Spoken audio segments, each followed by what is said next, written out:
Est-ce que tu as déjà noté que tu as un creux d'énergie, plus ou moins toujours à la même heure, tous les jours, que tu te réveilles naturellement à une certaine heure, que tu as plus faim plus ou moins à heure fixe, que certaines tâches te prennent beaucoup plus de temps si tu les fais à un certain moment de la journée plutôt qu'un autre? Eh bien, dans cet épisode, je t'explique pourquoi et surtout comment utiliser ce super pouvoir que on a tous à ton avantage pour être plus productive. Bonjour et bienvenue sur Zenly Organized, le podcast qui s'adresse aux femmes qui veulent apprendre à mieux se connaître et s'organiser pour vivre de manière plus alignée et sereine. Je m'appelle Sarah et sur ce podcast, nous parlerons de méthodes d'organisation variées, de slow productivité, d'outils de connaissance de soi comme l'astrologie, le human design, la numérologie et beaucoup d'autres, de développement personnel, de spiritualité et plus encore. Avant que l'épisode ne commence, n'oublie pas de t'inscrire au podcast sur ta plateforme d'écoute préférée et de lui laisser un avis. C'est une manière simple et gratuite d'encourager le podcast. Maintenant, assieds-toi confortablement et prépare-toi à devenir plus connecté, organisé et aligné. Bonjour et bienvenue dans l'épisode 48 du podcast Zenly Organized. Dans cet épisode, on va parler d'un de mes sujets préférés, c'est-à-dire les chronotypes. Donc, je vais vous expliquer un peu c'est quoi les chronotypes, si vous ne savez pas c'est quoi. Les principaux éléments qui déterminent votre chronotype, les avantages à connaître et surtout utiliser son chronotype dans son quotidien. Et ensuite, comment utiliser son chronotype pour mieux s'organiser et booster sa productivité. C'est un sujet que j'aime beaucoup et c'est un outil que j'adore pour plusieurs raisons. Premièrement, parce que c'est une des façons les plus faciles de booster sa productivité sans devoir faire beaucoup d'efforts, sans devoir se forcer à faire des choses qu'on veut pas et tout, ou des méthodes qui nous conviennent peut-être pas. C'est vraiment là de se reconcentrer sur soi, de réapprendre à écouter son corps et juste écouter son corps et aller avec ce qui lui convient. C'est sûr que ça peut demander de faire des ajustements dans son horaire et tout, mais c'est comme je vous disais, c'est une méthode que moi j'aime dire un peu de productivité naturelle, donc qui suit seulement votre inclinaison naturelle à faire certaines choses à certains moments. Donc, voilà. D'ailleurs, si tu veux découvrir ton chronotype et vraiment découvrir quel est le meilleur moment pour toi de faire toutes tes différentes tâches, je vais arriver, j'ai créé un workbook juste pour ça, donc que tu trouveras dans la bibliothèque Zenly Organized. Le lien est dans la description de cet épisode-ci. Mais donc voilà, je t'ai préparé ce workbook avec plein d'exercices et tout pour découvrir ton chronotype et commencer à planifier tes tâches selon lui. Donc, commençons directement avec quelques petites définitions pour bien comprendre que sont les chronotypes. Alors, premièrement, la première notion importante à savoir, c'est le rythme circadien. Donc, si vous avez fait des cours de biologie à l'école, vous savez probablement déjà ce qu'ils sont. Mais bon, je fais un petit rappel juste au cas où. Donc, c'est le cycle naturel des changements physiques, mentaux et comportementaux que le corps subit dans un cycle de 24 heures et qui affecte le sommeil, la température corporelle, les hormones, l'appétit et d'autres fonctions corporelles. C'est ce qu'on appelle en fait le rythme circadien, c'est ce qu'on appelle communément l'horloge biologique, donc qui gère tout ce qui se passe dans notre corps. Les chronotypes sont donc une classification de la façon dont les rythmes circadiens se manifestent. Donc c'est un peu comme une standardisation. On a pris en général tous les rythmes circadiens de tout le monde et on a vu que certaines personnes tendent à faire certaines choses à une certaine heure et d'autres à une autre heure. Donc, par exemple, certaines personnes sont plus matinales alors que d'autres sont plus nocturnes, etc. Donc, c'est une façon de classer comment le rythme circadien des personnes se manifeste dans la journée pour avoir un peu des catégories typiques pour aider un peu à mieux savoir où on se trouve, quel est notre propre rythme. Par contre, comme il s'agit d'une standardisation, c'est possible que vous ne correspondiez pas à 100% à la description d'un chronotype, celui que vous seriez en théorie, du coup. ou que vous ayez un horaire un peu différent de celui qui est proposé pour ce chronotype-là. Donc, c'est comme tous les tests, à chaque fois qu'il y a un peu justement une standardisation, une catégorisation de certains comportements, etc., c'est un outil. Donc, il ne faut pas le prendre à la pied de la lettre, il faut l'adapter à soi. Donc, ça aide de savoir, bon, OK, je suis un ours, par exemple, ou je suis un lion, donc, je suis plus du matin ou moins, etc. Mais voilà, de voir, OK, moi, est-ce que je suis un ours pur, entre guillemets, ou est-ce que j'ai des différences un peu, je dors plus, je dors moins, mon horaire est un peu décalé par rapport à eux, et c'est tout à fait normal, parce que, comme je le répète, c'est une standardisation, donc il faut vraiment utiliser l'outil une fois que vous avez découvert votre chronotype, c'est de vraiment vous analyser vous pour voir qu'est-ce qui est votre horaire à vous par rapport à ce chronotype-là. Donc, voilà, j'arrête pas de vous parler des chronotypes, mais je ne vous ai pas encore dit combien il y en a et quels sont les différents types. Donc, il y en a 4, selon le docteur Michael Breus. Donc, tout ce que les chronotypes et tout dont je vais vous parler aujourd'hui, c'est basé sur ses travaux à lui. Donc, j'ai pas inventé les chronotypes. Donc, si vous voulez aller en apprendre un peu plus, vous pouvez aussi aller lire son livre qui est super intéressant. Donc, les 4 chronotypes sont le premier, l'ours, qui est une personne avec un chronotype dont le rythme circadien correspond au cycle du soleil. Donc, qui se couche plus ou moins avec le soleil et se lève plus ou moins avec le soleil. Ensuite, on a le lion, qui a un rythme circadien des lève-tôt, en fait. C'est ceux qu'on appelle les lève-tôt, ce sont des lions. Ensuite, on a les couche-tard, qui sont des loups. Et les dauphins, qui sont un peu comme le 4e chronotype qui n'existait pas. On connaît tous les lève-tôt, les couche-tard, les gens dans le milieu. Il n'y a pas vraiment de nom pour ça, hein, mais d'habitude, pour les lève-tôt et les lève-tard, d'habitude, oui, on a des noms pour eux, mais pas les autres. Et donc, le dauphin, c'est un 4e rythme qu'a trouvé le Dr. Michael Breus pour les personnes qui souffrent d'insomnie. Donc, si vous souffrez d'insomnie, mais de façon chronique, eh bien, vous pourriez être un dauphin. Petite précision, pour ne pas faire un épisode de 2 heures, j'ai décidé de faire un épisode précis sur chacun des 4 chronotypes. Et ces épisodes, donc, viendront au cours des prochaines semaines. Aujourd'hui, je voulais juste vraiment faire une introduction au chronotype et pour vous enseigner un peu c'est quoi, comment vous pouvez l'utiliser et tout.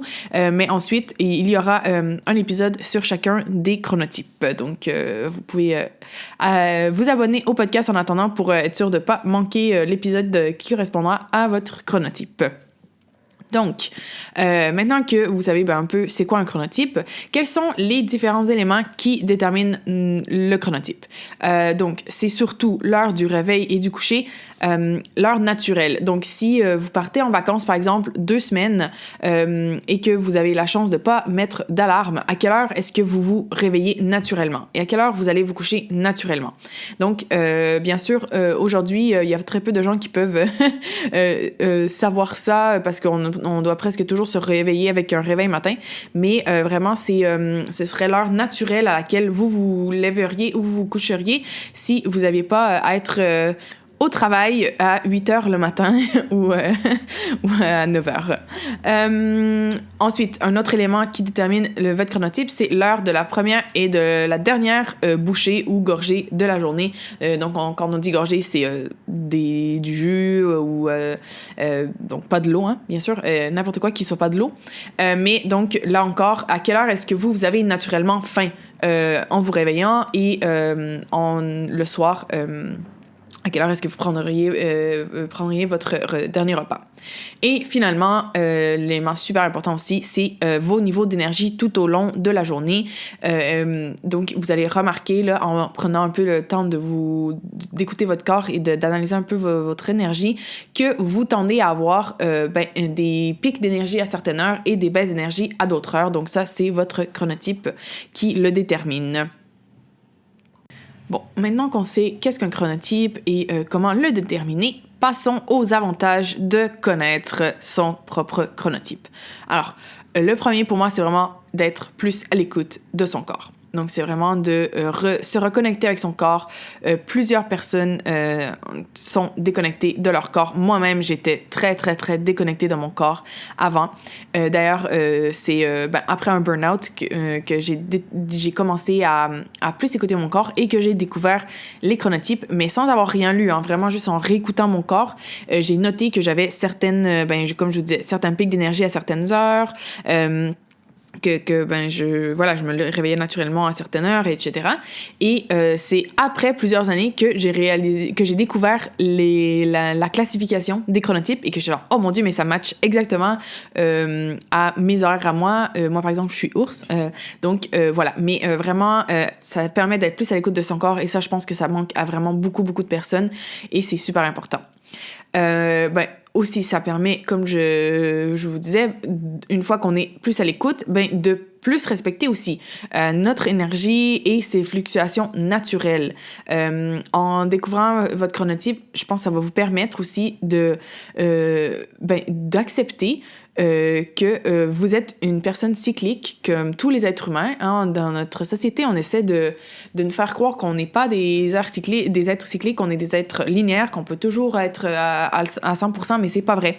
Donc, en découvrant votre chronotype, en écoutant plus votre corps et votre énergie, j'espère que ça va aussi vous aider. En tout cas, moi, ça m'a vraiment aidé à accepter de me reposer quand j'en ai besoin, parce que je sais que quand je suis fatiguée, quand j'ai mon pic de ma baisse d'énergie, du coup, dans la journée, je sais que si je me repose, au lieu de pousser et de continuer à vouloir travailler malgré la fatigue, je sais qu'en m'écoutant, mais en prenant même juste si c'est 10 minutes de pause, ça va me permettre d'avoir encore plus d'énergie par la suite durant mon pic de haute énergie et donc que je vais pouvoir faire encore plus de choses parce que je me suis reposée.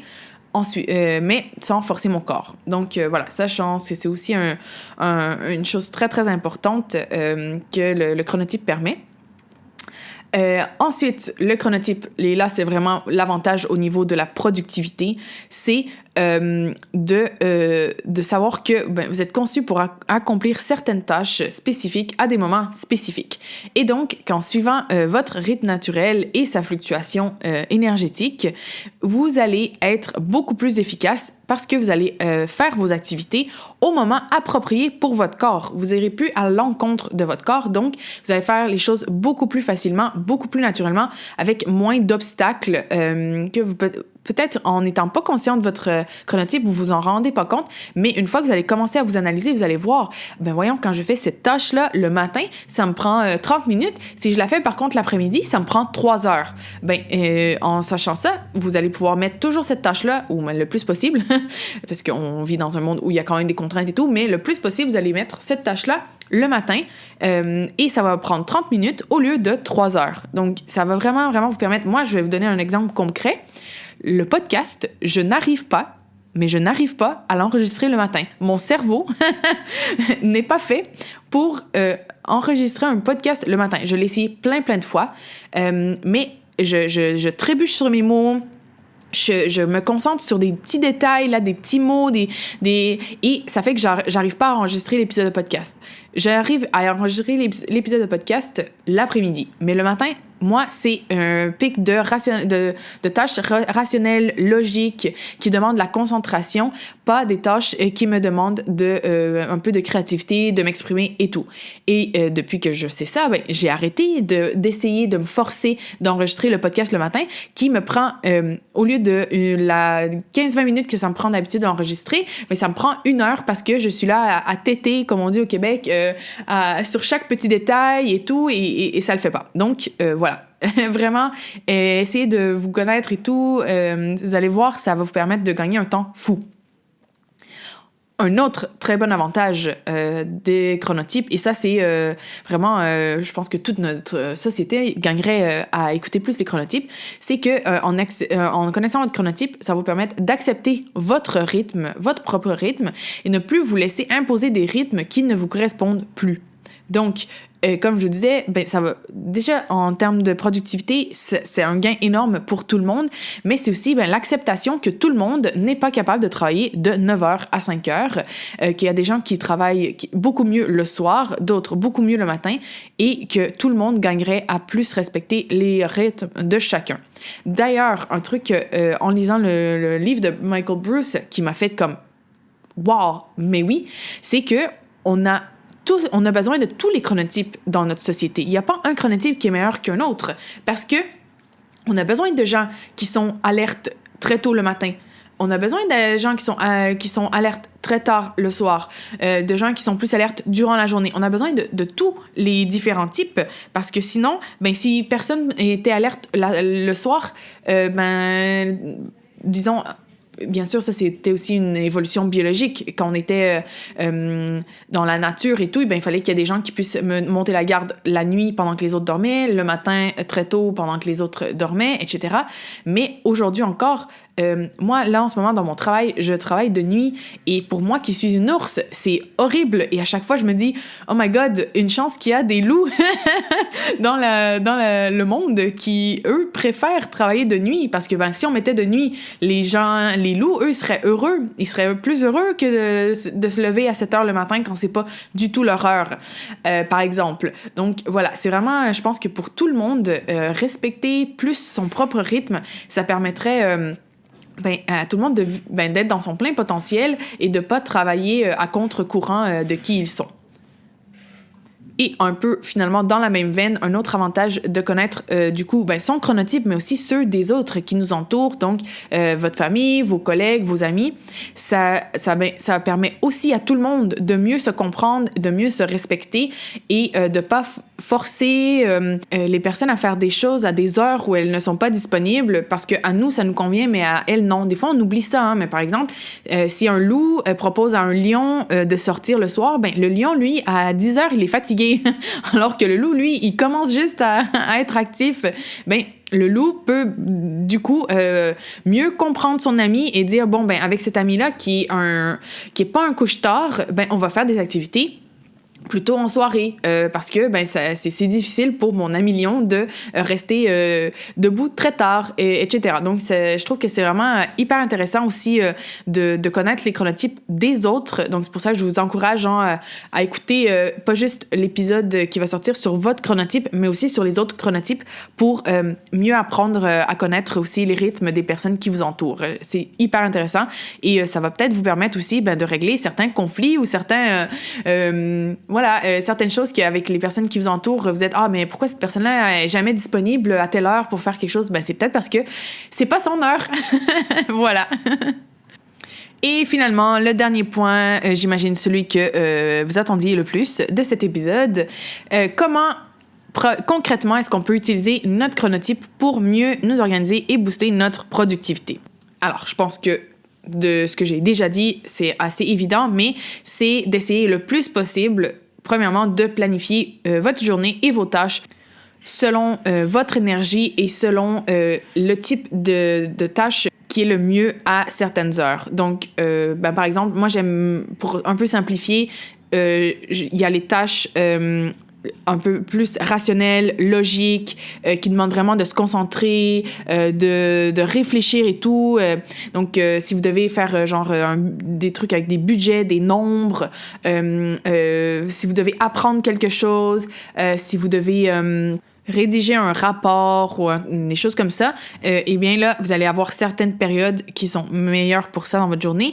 Et par rapport à des tâches qui sont plus créatives ou justement d'expression et tout, là, ça va être mieux de les faire à un autre moment. Donc, en vous analysant, vous allez vraiment remarquer qu'il y a des moments qui sont meilleurs pour faire certaines tâches et d'autres moments qui sont meilleurs pour faire d'autres tâches. Vous allez aussi remarquer que vous avez vraiment un pic de productivité dans votre journée. Donc ça, c'est vraiment là, les 2-3 heures dans votre journée où vous pouvez accomplir une quantité de choses que vous-même, vous pouvez en rester surprise par la quantité de choses que vous pouvez faire durant ces heures-là. Donc ça, une fois que vous avez identifié votre pic de productivité, c'est vraiment hyper, hyper important mais hyper important, d'éviter de faire des tâches qui ont peu d'importance ou de prendre des rendez-vous durant ces heures qui sont hyper précieuses. Donc vraiment, votre pic de productivité, vous devriez le garder pour terminer toutes les tâches hyper importantes que vous avez à faire, les choses urgentes que vous avez à faire, les choses qui demandent beaucoup de concentration, comme je disais, d'énergie et tout. C'est vraiment important durant votre pic de productivité. Vous devez garder ces heures-là pour ce qui est le plus important. Et les autres heures où vous avez un peu moins d'énergie, où vous avez un peu moins cette capacité de compléter une grande quantité de choses, et bien là, vous pouvez faire les choses un peu moins importantes ou les tâches puis qui sont plus créatives. Hein. Puis là, je veux pas qu'on associe, OK, les tâches importantes sont pas créatives et les tâches peu importantes sont créatives. Non, pas du tout. Mais c'est vrai que si vous avez besoin de faire, par exemple, une séance de brainstorming, ça va pas être durant votre pic de productivité que ça va être le meilleur moment parce que dans votre pic de productivité, vous êtes vraiment concentré. Vous avez comme des œillères. Dans le pic de productivité, c'est vraiment un moment où vous êtes en mode « OK, j'ai ça à faire et voilà, on fait. » Mais vous n'allez pas vraiment avoir l'état d'esprit nécessaire pour être créatif. Pour être créatif, il faut être un petit peu fatigué parce que c'est dans ces moments-là où notre cerveau fait des associations un peu random, un peu aléatoires et tout. Donc, c'est pas que les tâches créatives sont moins importantes, mais c'est que c'est pas le bon moment quand vous êtes hyper concentré, hyper dans la logique. C'est pas le bon moment pour faire ce genre de tâches-là. Ensuite, vraiment aussi important, comme vous savez que vous avez des moments où vous avez une baisse de productivité, vous avez peu d'énergie et que c'est pas des moments où vous allez réussir à faire grand-chose de toute façon, eh bien, planifiez vos pauses dans ces moments-là. Comme ça, vous allez pouvoir recharger vos batteries et éviter de vous pousser à continuer malgré votre fatigue, ce qui va juste vous rendre plus fatigué par la suite et vous n'allez pas avoir un regain d'énergie. Finalement, essayez aussi de planifier vos heures de repas et de sommeil au bon moment pour vous, parce que ça aussi, ça va vous permettre de maintenir un niveau d'énergie plus élevé si vous respectez votre rythme naturel par rapport à si vous forcez à aller vous coucher plus tard ou plus tôt, ou vous levez plus tard, plus tôt. Bon, ça, je sais que c'est un peu plus difficile avec les horaires de notre société qui nous sont imposés, mais si vous avez la possibilité, essayez de le faire le plus possible. Et les repas, un peu la même chose, ça va vous permettre d'apporter un peu de carburant au bon moment quand votre corps en a besoin pour maintenir votre niveau d'énergie à peu près constant durant la journée. Donc voilà, j'espère que avec cet épisode, c'est beaucoup plus clair ce qu'est un chronotype et surtout comment en fait vous pouvez l'utiliser dans votre vie de manière quotidienne. Je vous rappelle que si vous voulez vous apprendre à mieux vous analyser, découvrir votre chronotype, eh bien je vous ai préparé un workbook juste pour ça et ensuite bien sûr pour vous aider à planifier vos tâches selon vos découvertes. Et comme je vous disais, les épisodes sur les chronotypes en particulier vont arriver dans les prochaines semaines, donc stay tuned pour ça. Et je voulais vous laisser sur cette petite citation, en fait un proverbe tibétain que je trouvais tout à fait approprié pour cet épisode. Donc, ce proverbe tibétain qui dit « Si tu écoutes ton corps lorsqu'il chuchote, tu n'auras pas à l'entendre crier. » Parce que pour moi, vraiment, écouter son corps, apprendre à travailler avec lui, ça permet justement que notre corps n'ait pas à crier, qu'il n'ait pas à nous faire tomber, par exemple, dans le burn-out pour nous dire « Hey, je suis là, écoute-moi ». Donc, voilà, écoutez votre corps, c'est super important. C'est un de vos meilleurs alliés. Donc voilà, j'espère que cet épisode vous a aidé et on se retrouve dans le prochain. Ciao!